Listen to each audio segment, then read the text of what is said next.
Hello friend, good morning, જય શ્રી કૃષ્ણ. કેમ છો બધા? મજામાં? હું પણ મજામાં. આજે અમે લોકો જઈએ છીએ સાપુર રેડી કરવા માટે. તો બસ હમણાં નીકળીએ જ છીએ. તો અમે લોકો નીકળી ગયા છીએ. ત્યાં આજે રશિયા છે, બાબાશ્રી પધારવાના છે, તેના માટે તે લોકોને રેડી થવાનું છે. તો અમે હમણાં થોડીક વારમાં સાપુર પહોંચી જશું.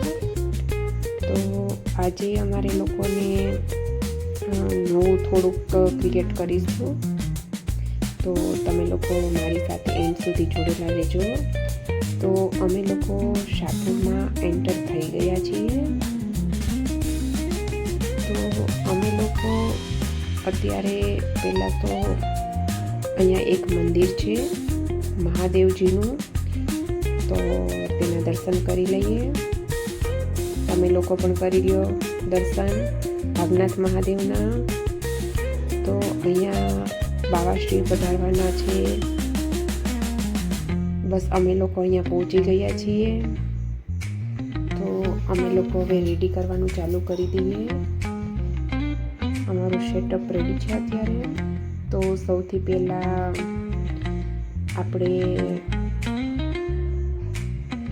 આ બેબીને રેડી કરીશું. તેને આજે ડાન્સ પરફોર્મન્સ કરવાનો છે. તો એને પહેલાં મેકઅપ કરીએ છીએ, તેના પછી હેરસ્ટાઈલ કરવાની છે. તો મેકઅપ કર્યા પછી એકદમ ક્યુટ લાગે છે, તમે લોકો જોઈ શકો છો. તો તેને હેરસ્ટાઈલ પણ થઈ ગઈ છે, તેમાં તે બહુ જ મસ્ત લાગે છે. તેને અમે લોકોએ વોટરફ્લો કરી છે અને પછી જે તેની લટકી છે તેમાં અમે લોકોએ કર્લ્સ કર્યા છે. તો હેરસ્ટાઈલ બહુ જ મસ્ત થઈ ગઈ છે.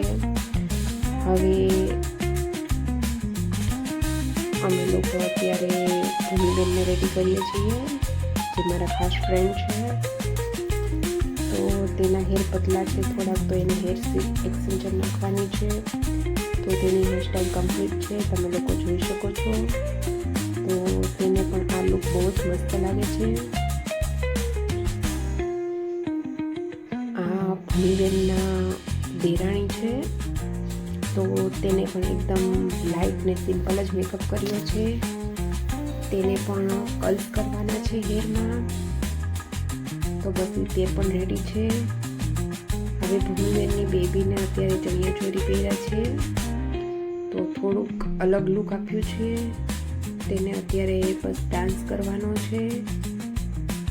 તો બધા બહુ જ મસ્ત લાગે છે રેડી થઈ ગયા પછી.